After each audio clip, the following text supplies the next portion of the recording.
श्री स्वामी समर्थ. स्वामी कृपेने तुमच्या सर्व इच्छा पूर्ण हो. येत्या 15 ऑक्टोबरपासून नवरात्र सुरू होत आहे.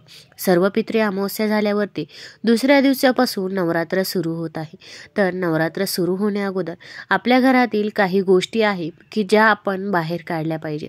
आपल्या घरामध्ये भरपूर अशा वस्तू असतात की ज्या नकारात्मक ऊर्जा या तयार करत असतात आणि आपल्याला ते कळत देखील नाही. आणि तीच नकारात्मक ऊर्जा ही आपल्यामध्ये देखील संचारत असते. त्यामुळे त्या गोष्टी आपण त्वरित बाहेर काढल्या पाहिजे. माता लक्ष्मीला ज्या गोष्टी प्रिय नाही त्या गोष्टी देखील आपण बाहेर काढल्या पाहिजे. आपल्याकडून भरपूर वेळा होत असतात, त्या चुका देखील आपण या बंद केल्या पाहिजे. तर त्यासाठी जाणून घेऊया कोणत्या वस्तू आहेत की ज्या आपण घराबाहेर काढाव्यात. आपल्या घरामध्ये अस्वच्छता असेल तर माता लक्ष्मी ही वास करणार नाही, आणि जर घरामध्ये स्वच्छता असेल तर माता लक्ष्मी ही नक्कीच वास करेल. त्यामुळे या नवरात्रीच्या अगोदर आपल्याला घरामध्ये स्वच्छता देखील करायची आहे. तुमच्या घरामध्ये जेवढ्या पण अडगळीच्या वस्तू आहे त्या सर्व आपल्याला टाकून द्यायच्या आहे. मग बंद पडलेल्या वस्तू देखील आपल्याला टाकून द्यायच्या आहे. बंद पडलेले घड्याळ असो की इस्त्री असो किंवा इलेक्ट्रिकचे फॅन देखील असो, ते देखील तुम्ही घराबाहेर काढावे. जर ते व्यवस्थित दुरुस्त होणार असतील तर तुम्ही दुरुस्त देखील करून घेऊ शकता, पण या नवरात्रीच्या अगोदरच तुम्ही दुरुस्त करून घ्यावे. आणि जर दुरुस्त होणार नसेल तर अशा वस्तू तुम्ही लवकरच घराच्या बाहेर या काढाव्या. नवरात्रमध्ये भरपूर महिलांना व्रत असते, उपवास ते करत असतात, तर काही व्रत देखील करत नाही. पण तुम्ही व्रत करत नसला तरी पण आपण कांदा लसूण हे साईडला काढून ठेवले पाहिजे, कारण की त्या तामसिक वस्तू मानल्या जातात. मग तुम्ही ते एखाद्या साईडला काढून ठेवा की जेणेकरून आपण 9 दिवस त्या वस्तूंना हात देखील लावणार नाही. तसेच तुटलेल्या मूर्ती, मान्यतेनुसार जर तुमच्या घरात देवी देवतांच्या तुटलेल्या मूर्ती असतील तर शारदीय नवरात्रीच्या आधी त्या घरातून बाहेर काढून टाका, कारण या मूर्ती तुमच्या घरात वास्तुदोष निर्माण करतात. मग या मूर्ती तुम्ही एखाद्या नदीपात्रामध्ये देखील विसर्जित करू शकता.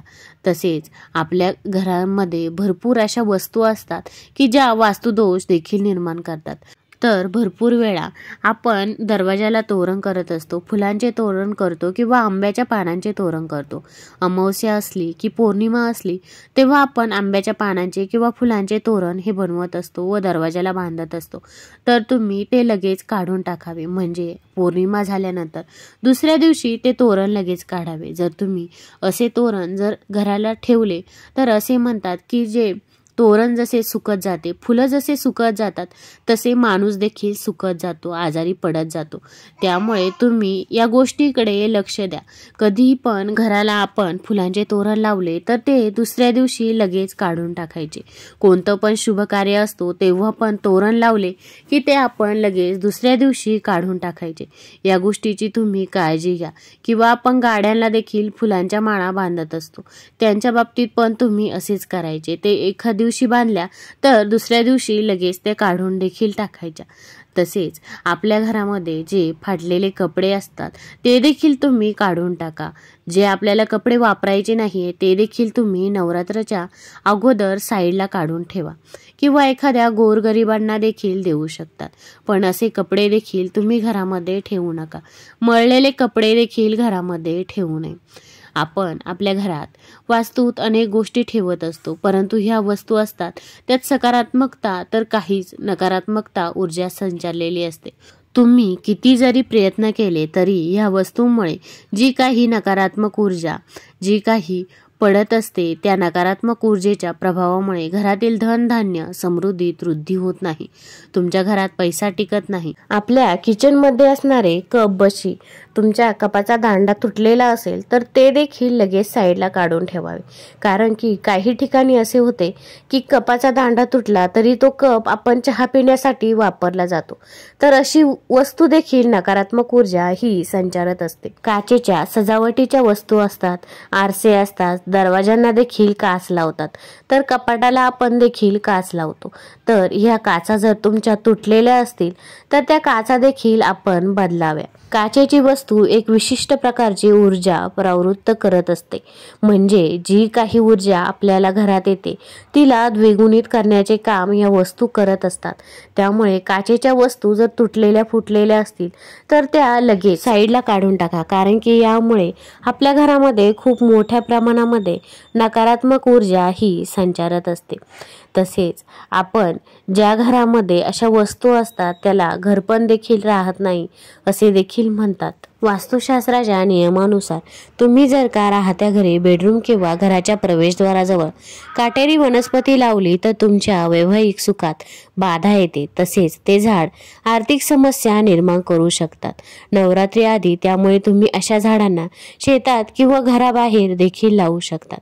बेडरूमच्या मध्यभागी टीव्ही ठेवू नये, हे देखील परस्पर संघर्षाचे कारण बनू शकते. पण जर तुम्हाला या खोलीत टीव्ही ठेवायचा असेल तर तो तुम्ही दक्षिण पूर्व कोपऱ्यामध्ये ठेवू शकतात. सुकलेली झाडे घरात ठेवू नये, ते नकारात्मकता पसरवतात. तुमची सर्व घरातील रोपे चांगल्या स्थितीत असल्याची खात्री करा. हिरवीगार झाडे सकारात्मकतेचा संचार करतात. तुमच्या घरातील रोपांची काळजी घ्या, त्यांना आवश्यकतेनुसार पाणी द्या. अशा प्रकारे नवरात्रीच्या आधी साफसफाई करताना घरातील या वस्तू घराबाहेर काढल्या तर तुमच्या घरातील नकारात्मकता कमी होईल. घरात सुख समृद्धी देखील नांदेल. तसेच ज्या तुटलेल्या चपला असतात त्या देखील आपण साईडला काढाव्या. आपण विचार करतो की ही चप्पल नंतर आपण नीट करून घालू, पण असा तुम्ही विचार करू नका. त्याऐवजी तुम्ही चप्पल बाहेर टाकून दिली तरी पण चालेल, किंवा जर नीट करायची असेल तर ती त्वरित नीट करून आणावी, की ज्यामुळे आपल्या घरामध्ये नकारात्मक ऊर्जा ही संचारणार नाही. तुम्हाला हा व्हिडिओ आवडला असेल तर चॅनलला लाईक करा, सबस्क्राईब करा. धन्यवाद.